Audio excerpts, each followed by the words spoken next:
Mas okay na mas marami kang alam kesa marami kang pera. Yan ang isa sa mga natutunan ni Alden Richards sa ilang taon niya sa mundo ng showbiz. Naibahagi ng Asia's multimedia star ang ilan sa mga naging pangit na karanasan niya, pagdating sa pagnenegosyo at pagpasok sa mga investments. Inamin ng kapuso-mati ni Idol na ilang beses na rin siyang naloko, kaya naman mas maingat na raw siya ngayon when it comes to business.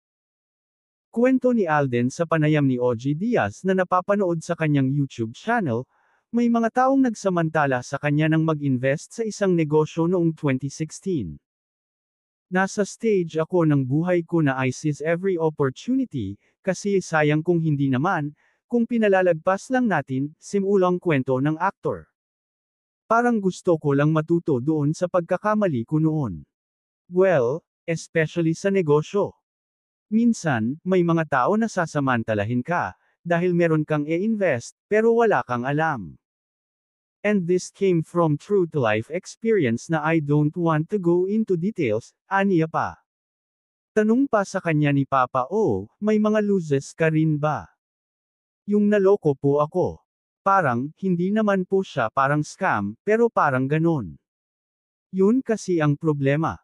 Ngayon ko na-realize, at my age now, that mas okay na mas marami kang alam kesa marami kang pera. Kung marami kang pera pero wala kang alam, maraming taong magti-take advantage nun. Yun po ang nangyari sa akin way back 2016. During the height of Aldab and Talagang Buhos, kwento ni Alden. Nagbigay din ng advice ang binata tungkol sa usapin ng investments, naloko ng iba't ibang tao. Wake up call ko yun.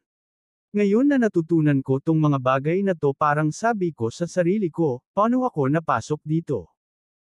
Siyempre, yung mga taong nasa industriya ng negosyo, lalo na sa mga investments, alam nila yan, and kumbaga, kung i-offer nila sa iyo to, alam nila kung paano pagandahin yung offer na mapapa-oo ka.